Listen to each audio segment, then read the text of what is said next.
Have a few minutes? You won't believe what you can do with it. Open a Regions checking account online in as little as 5 minutes. Then enjoy award-winning service and banking tools and tech that help you live in the moment. Learn more at regions.com/live in the moment. Regions Bank, member FDIC.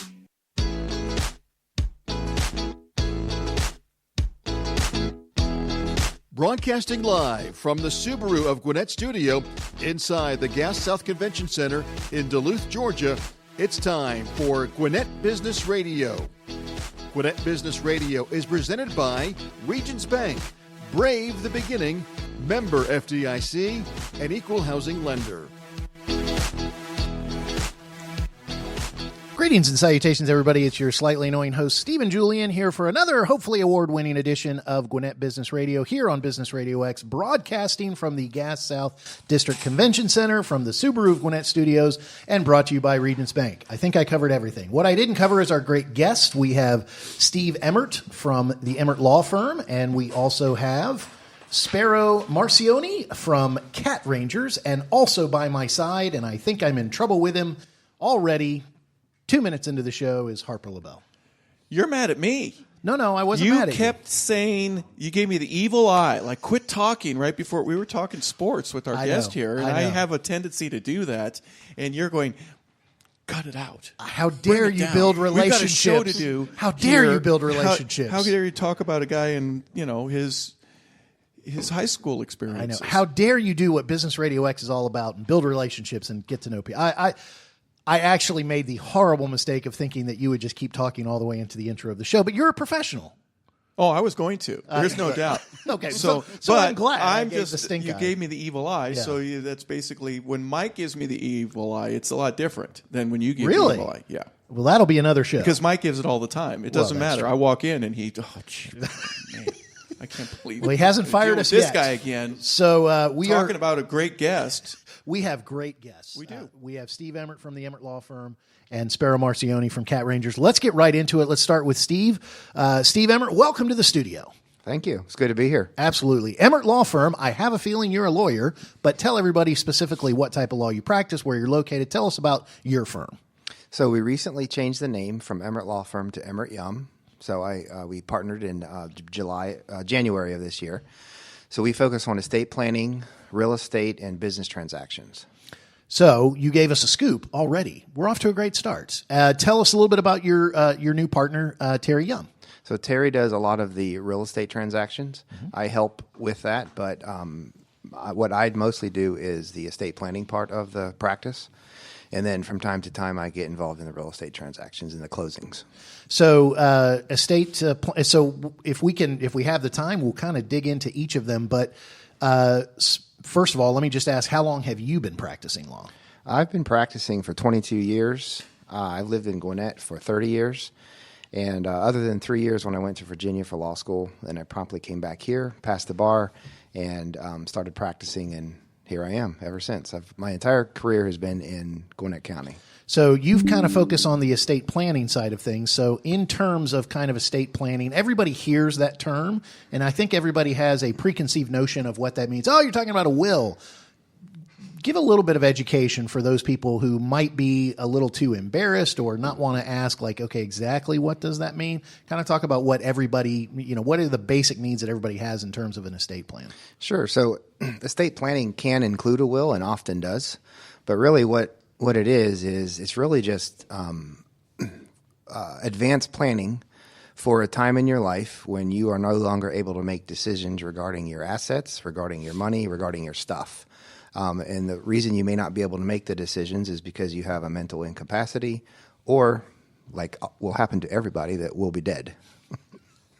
That's one of them. That's one of the reasons That's why the big you one. wouldn't be able to. Steve bringing a lot of joy to the room. Plan your estate. So prior to that, you want to think ahead. My question would be, this may be a little bit further down the road in this conversation, but what do you do with the folks that say, I think I want to change my mind?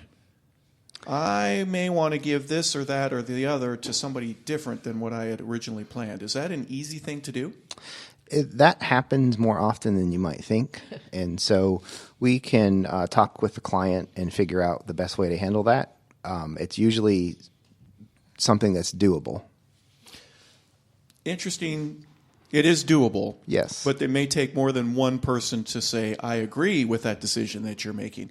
Talk a little bit about, from the beginning, if I were to walk into your office and say, I've got a need, help me with this. I may have a specific need. I don't want my family to be taxed, or I want to put everything into a trust. I want to have option B, C, and D open and available to me. When somebody comes in, what's the process like for you? So what we generally do is we have the client fill out a questionnaire in advance so that we can kind of get a snapshot of their life, or at least their financial life, and then their family life. And so what I do is I talk with everybody about what happens at death, especially with the probate process and how that works. Is it possible to avoid probate? And which it is. And then we talk about different ways to avoid probate. Probate can be fast and easy, or it can be incredibly difficult and agonizing for the client. And it really depends on how well they plan and what decisions they make in advance. And oftentimes the probate process depends on what county the person lives in. Do you find that folks think they know more about probate than they actually do, and you have to become an educator in some respects, or... I'm going to jump in because I think the answer to that, tell me if I'm right, Steve, but I think the answer to that is a lot of people assume, or they don't even know what they don't know when it comes to probate. That's true. They don't know what they don't know. So some people have some preconceived ideas. I would say more often than not, they really have no idea about how the process works and what the legal implications of it are. Yeah, fair enough. Me and Stephen, between the two of us, would have completely no idea of how the actual law applies. But it's critically important to avoid delays, like you mentioned, or to avoid extra taxes, or losing some of that asset base that you have to the government, correct? Yeah, the worst thing that can happen from my perspective to somebody, and really probably from the client's beneficiary's perspective, is to die without having a will. Because what happens then is, well, first of all, people often assume that if they have a will, they can avoid the probate process. That's not true. Whether you have a will or you don't have a will, if your assets are being transferred, most likely you have to go through probate. What the will does is it supersedes the Georgia Code with respect to who gets your stuff at your death. Most people assume that their spouse will get everything if they don't have a will. That's not true. If there's children involved, they're going to split the estate with the children and the spouse, which is oftentimes not what people want. So it's very important to have a will so that you can direct the court to appoint a representative of your estate who can then disperse the entire estate to your spouse, if that's what you want. Can you, and you've done a good job of kind of explaining if people don't have a will, can you give a kind of an example? Because everybody can give, I think, an extreme example or an on-the-fringe example, and those usually are clickbait on the internet. But can you just kind of talk through, and even just that's a good example of, instead of it going just to the spouse, it goes to the spouse and the kids if the courts are involved. Talk a little bit about how, a headache of how long it might take, or just a couple of examples you've seen where somebody didn't do the right planning. Because one of the things, and what I do as a day job as a financial advisor, is I'm surprised at how many people just kind of, I'll get to it, and they don't have a will in place. Mm-hmm. It's alarmingly how simple the process is and how many people haven't gone through the process. So talk a little bit about what they might be experiencing or their families experiencing if they don't go through it. Yeah, I can give you two examples that happen fairly often. The first one would be a situation where you have a blended family. So the spouses each have children from a prior relationship. And so if there's not a will, the husband's children, if the husband passes, would not be the spouse's heirs at law. And the wife's children would not be the husband's heirs at law. So you could run into a situation to where they fully intended for each other to have each other's estates, but their respective children are entitled to a portion of that. And that's often not what they want. And so if you have a will in place, you can avoid that situation. The other example would be where you have a traditional nuclear family, and one of the spouses died, but the children are minors. Well, in that case, more often than not, the court is going to require a conservatorship to be appointed for the minors, and they're going to have to hold their minors in share of the estate until they're 18, to the exclusion of the spouse. And so that also is often not what the parents want to happen, but that's what happens if you don't have a will. We're speaking with Steve Emert. He is with the Emert-Yeom law firm here in Gwinnett County. And Steve, you started by saying that you do estate planning and you do real estate transactions. You also kind of talked about business transactions. So let me just kind of ask the question. We've been talking a lot about estate planning, but does estate planning also involve real estate and businesses or companies? Because I'm having a feeling they do, and that's why you kind of do all these things. So talk a little bit about real estate and businesses in terms of just what you do, and then also in terms of estate planning. So most of my clients, and a good portion of the population of the United States, own real estate because they own a house. And so part of that, your estate includes a major portion of most people's estate is their house. And so we have to deal with the title to the house. Often, if you have a trust, the trust needs to own the house, and so we have to do a deed transferring the title from the personal name into the trust name. And if you do that, you can keep that asset from going through the probate process if it's wrapped up inside of a trust. If the client owns a small business, the stock or the business interest is personal property, so that would be included into the estate. So we can transfer the stock, the shares, into a trust. That also will avoid having to go through probate. Lots of different examples here, and I appreciate you sharing them with me. I'm thinking of, well, what happens if I were a child and my parents were getting older? How do you go about setting yourself as a child to receive some gifts from the parents or an inheritance when they may not have legally set anything in place? If I'll give an example, my dad, let's say, if he passes away and doesn't have a will, but everything goes to me, but he didn't set it up correctly, there can be some problems.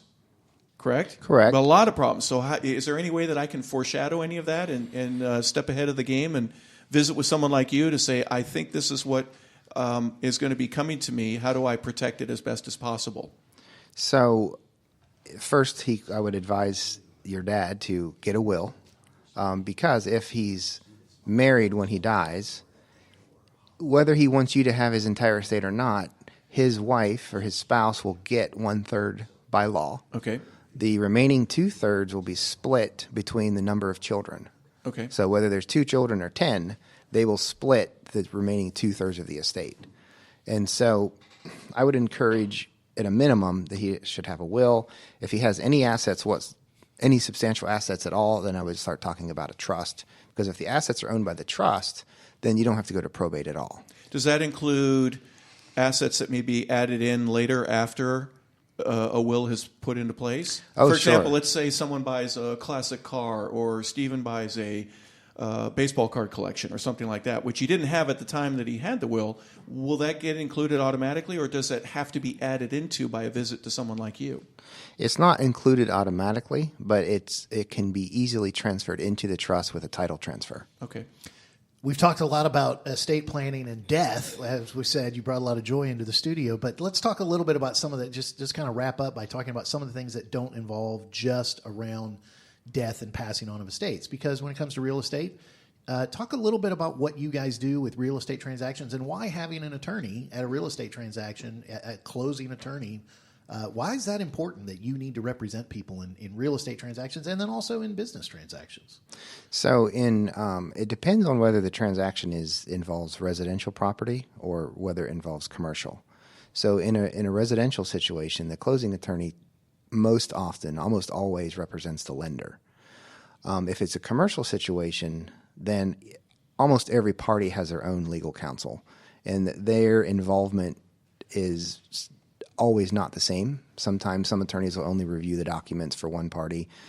Sometimes there'll be one attorney is involved in the actual closing of the transaction. And so I would say in a residential situation, you certainly can have your own attorney represent you when you're buying a house.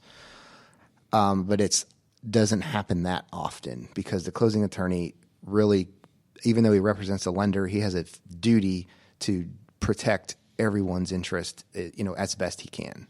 But in a commercial situation, it's a little different.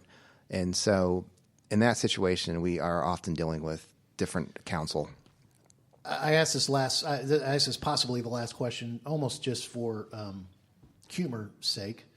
As an attorney who's been practicing 20 years in Gwinnett County, is there any question that anyone asks in your life where the answer doesn't involve you saying, that depends? That depends. Yeah. Thank you for proving should my know point. that. Yeah, That's exactly. an obvious question. Hey, when you first got started and went on your own and developed your own business, what was that like for you? Was it an easy thing? Because most attorneys may want to, I'm going to go work for a company or a firm. You decided to step out and do your own thing.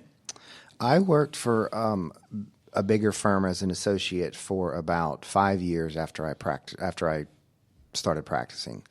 And then I started a firm with another partner in 2005.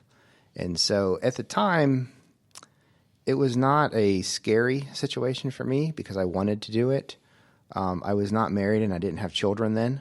And so that was a factor of having to support other people and having to worry about not having money. It really wasn't a big issue for me. I understand that can be a definite concern for other people who are starting a practice later on in life. But for me, I wanted to do it. I really just had myself to worry about.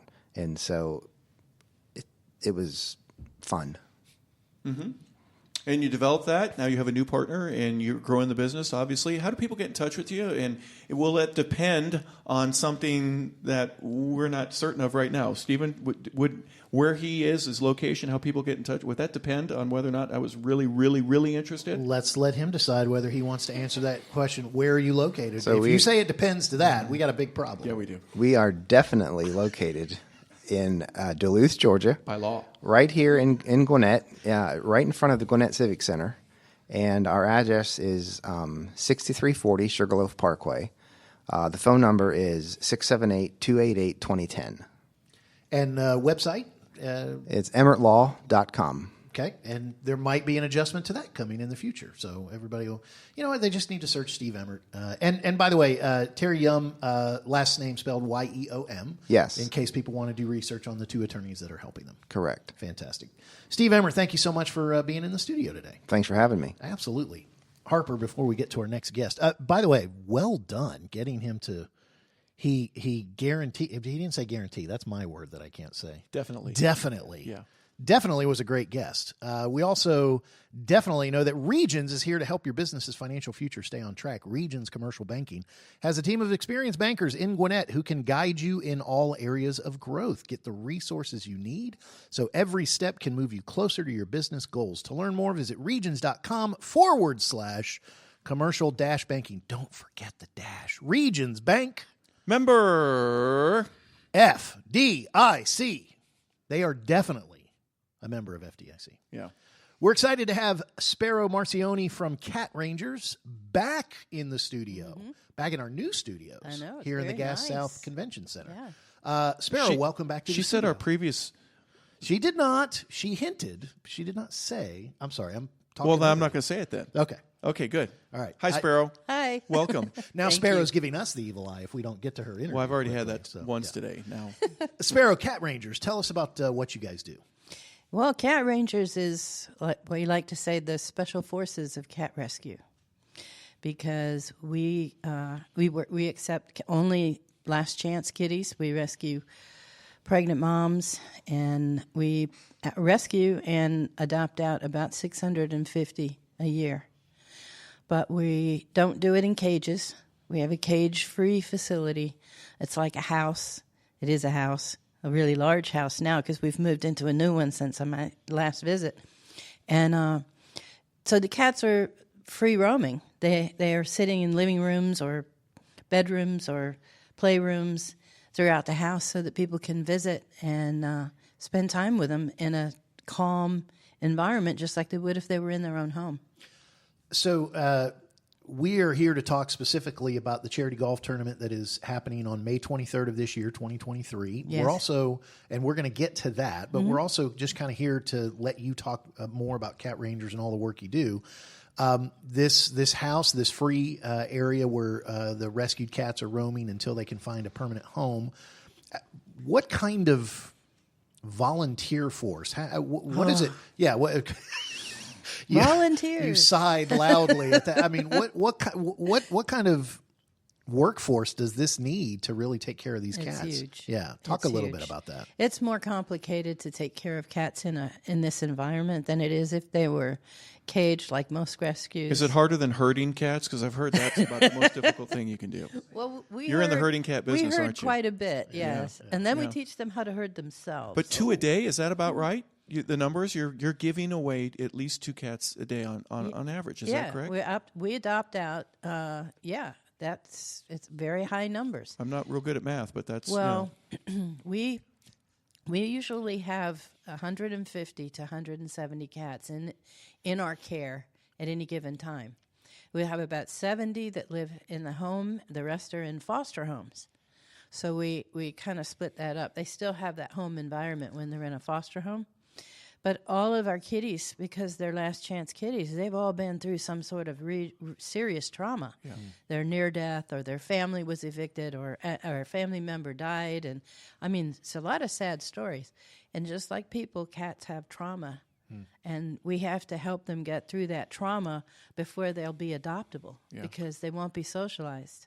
So one way people can help, again, apart from the golf tournament, one way people can help is to be foster homes. Yes. That's huge. Obviously, the more foster homes you have, the less you have to depend on this fantastic cat herding house that is available.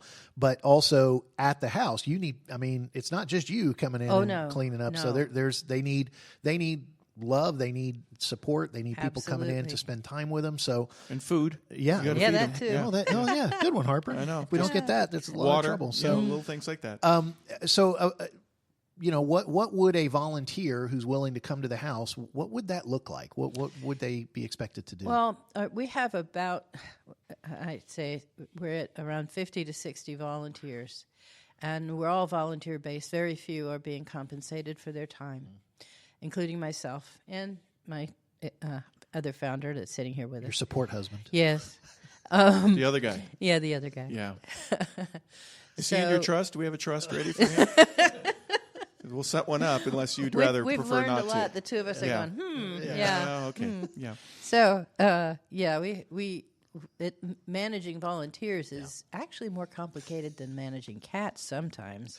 So volunteer herding apparently is a new activity. We always need volunteers, and what it kind of looks like, volunteers, of course, there's cleaning, constant cleaning, Some of it is defuzzing, some of it is cleaning litter boxes, but the other part of it is socializing the cats, and everyone takes the time. I mean, you come in for a volunteer shift for 2 hours, you might clean or you might organize, and then you can sit with the cats and socialize. So there's always that good part. And we allow people to come in and visit with the cats, even if they're not adopting, and provided we don't have too many people in the house.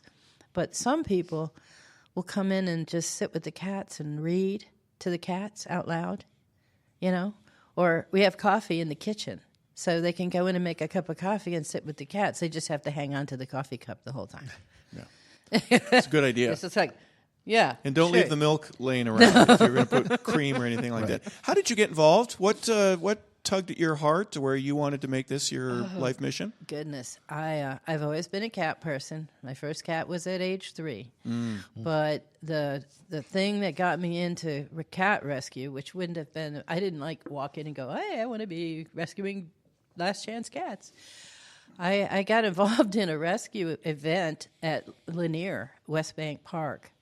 There were over 100 cats that had been in the park. It was to the point where they were stealing the food off the picnic tables for people. And these are all feral cats. They're not cats you can take home and have friends, be a friend. But there were so many people that were in an uproar. All the rescues that existed at that time were fighting against the park Corps of Engineers, which is that's pointless. Yeah. So somebody had mandated these cats to be euthanized. And that was there were death threats, everything else. And I was like, well, I don't really know anything about rescue, so I'll just go in and see if I can solve this problem. Yeah, right. So I got myself in a situation where the guy that was leading the Corps of Engineers said, all right, I'm only going to talk to her. So you guys talk to her. So that's how I learned about rescue. Got into negotiating the removal of the cats without euthanization, and the rescues still don't work together, but that's a lost cause too. That origin story explains why when the tagline of Special Forces of Cat Rescue, that's not just you being cute or silly or really applicable, wasn't yeah, it? it's we incredibly really are. applicable. All right, so let's get into one way that every single person listening to this broadcast can help, apart from being a volunteer, which they should, apart from being a foster home, which would be great. One way they can do is to support financially, and a great way to do that is the 3rd annual Cat Rangers Charity Golf Tournament, May 23rd, 2023 at Lanier Islands Golf Course. I gave the important details. Now dig into it. What are people going to experience? Why should they come? What's available? All that stuff. Well, this is our 3rd golf tournament. They've all been very successful. We like to have a lot of prizes. So this year we have, I think, 5 cash hole-in-one prizes. So anybody hits a hole-in-one in this tournament, they're going to win something, and they it's don't probably even have going to to be give. cash. They don't even have to give back part of that cash to. Well, that's I optional. mean, they could. Yeah, they could. They could. They I'm could. challenging them to, but yeah. So I got a hole in one. Yeah, I don't really want it. Yeah. No, I don't need all of it. Maybe they could, anyway. But okay, Yeah, so 5 cash certainly they prizes for could. hole in That's one. at least, yeah, because our first one is $20,000. We've got two golf pros that are playing Beat the Pro on 2 of the holes, and it helps us to raise funds because they kind of, promote, fundraising too while they're golfing. But that turns out to be a fun thing for the golfers, and we bring usually a fair number of very exotic and fancy vehicles, cars, and unknown custom bikes and things like that. They're very interesting, and we display them around for people to look at when they're registering at the beginning. Stuff that customs officers would have a problem with if you were at the airport?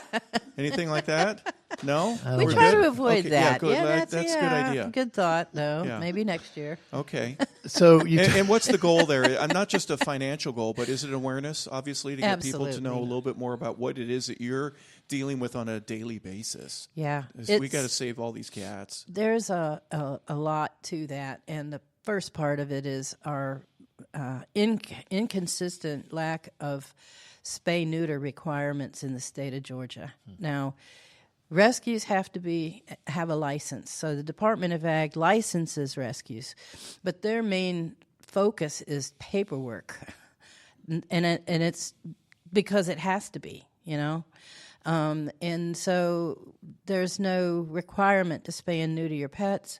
There's an attitude when you get far enough out of the city that they don't want to neuter their cat, So this mindset just continues to create a problem. We're in kitten season right now. It happens twice a year in Georgia because we have such warm weather. And I just agreed to accept 3 litters of cats. That's like 30-something cats that I just agreed to accept, so that another rescue can go and help with a hoarding case. That's another 100 cats that just got moved out of a house. I mean, this is happening so frequently. It's incredible. There's not enough support. And then when you get into the really difficult ones, like we got a cat that came in, the poor cat had an upper urinary tract infection, which is very serious for a cat. And the owner couldn't take care of it. She was like, I got to give you my cat. I can't afford to pay for this. And so we helped her get the cat to one of our rescue vets. We do get discounts, for being a rescue at some of the vets. We get the it's kitty. not free. No, it's still not. I mean, on average, when we take in a litter, we got a mom and 5. We're going to pay $150 for each one of those kittens and the mom to get them to the point where they can be adopted. Yeah, because they got to have their vaccines and combo tests and fleas and parasites and spays and neuters. All that stuff has to happen. So obviously one of the ways this tournament is paying for those services and other services and food and even coffee at the house. Yes. This year, an individual player, it's $190, but a team players are $750. So. 60. Sorry, 760. Yeah. My apologies.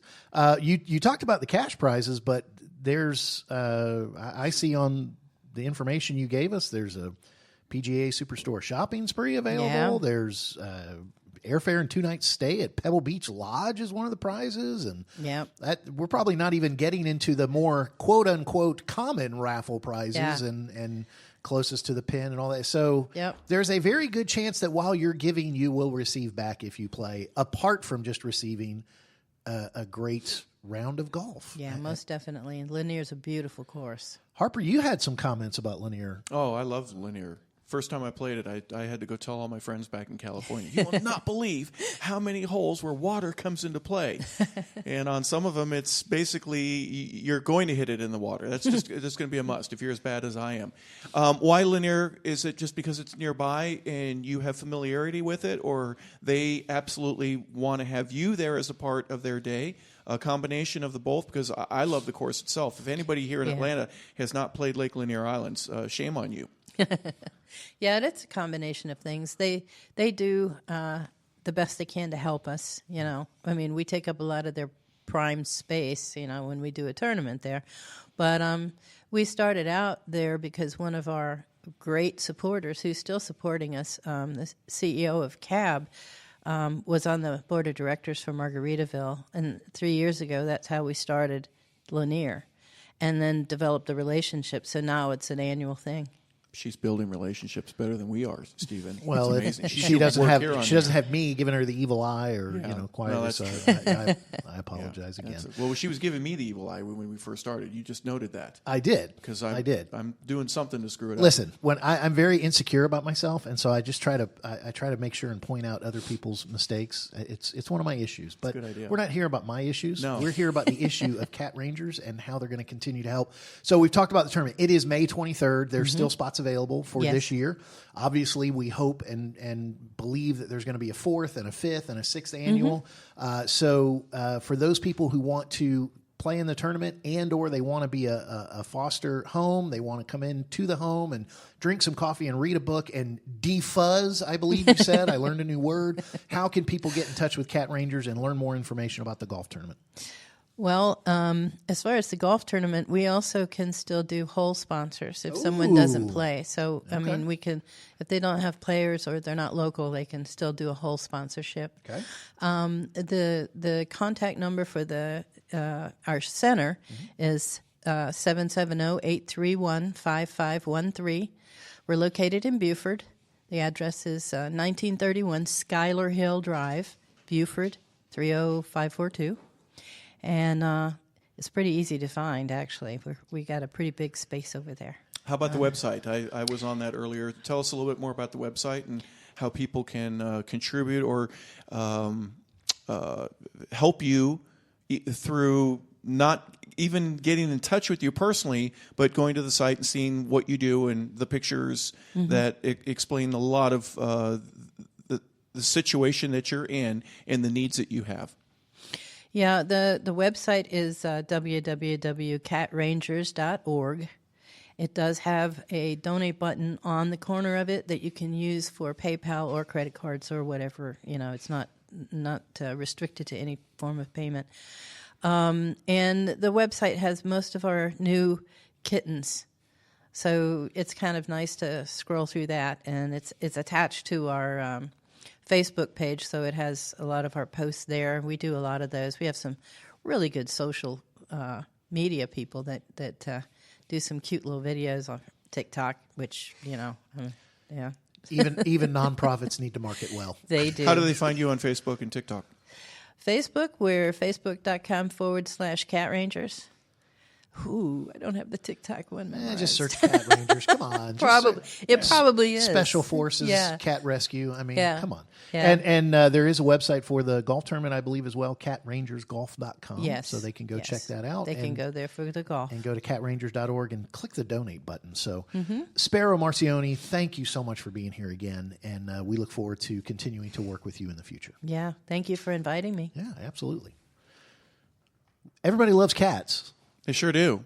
Well, What else not do people- everybody, because Weasel was my grandparents' cat. Okay. Weasel. Okay. Weasel. And that was the meanest thing on earth. Oh. I was taught as a 1-year-old, Weasel will bite you. And, so and that- yet, that- in spite and of it that, did. you overcame the one bad apple, and you've Yeah. come to appreciate cats. I mean, but when you name your cat Weasel, You're just come on. asking for trouble. Why don't you name it I think Wolverine Weasel or was something like that? traumatized Yeah. by the name that Weasel was given. Yeah, and he traumatized me. That's oh, for sure. hello. Well, we do love Grandma and Grandpa, but Weasel, we're going to think about it. Hey, if you love Subarus, we'd love to visit with you. We are grateful that Subaru of Gwinnett is a proud sponsor here of Business Radio.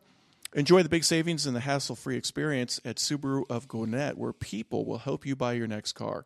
If you are looking, give Subaru a call. Look at them online, or you can visit the dealership directly. Visit SubaruofGwinnett.com and join their family today. Come in and see the difference. If you're already a Subaruist, you can check them out on their Facebook page and check out the Cat Rangers while you're doing that at the same time. You can look for news, offers, and community events, SubaruofGwinnett.com. Also want to thank our guests one more time, Steve Emert from Emert-Yeom Law Firm, also Sparrow Marcioni from Cat Rangers. Want to thank Dan for running the board today. Mike was standing over his right sleeping in the shoulder, back corner. arms folded, glaring at him the whole time, and not one mistake. And Harper, I want to thank you for being my trusty co-host. Even though you gave me the evil eye at the beginning of the did, show, and now it's an eye of I think tenderness, love, I and think compassion. you've forgiven me, and I appreciate that. Yeah. So for Harper and for Dan and Mike, this is Steven saying we will catch you next time on Gwinnett Business Radio.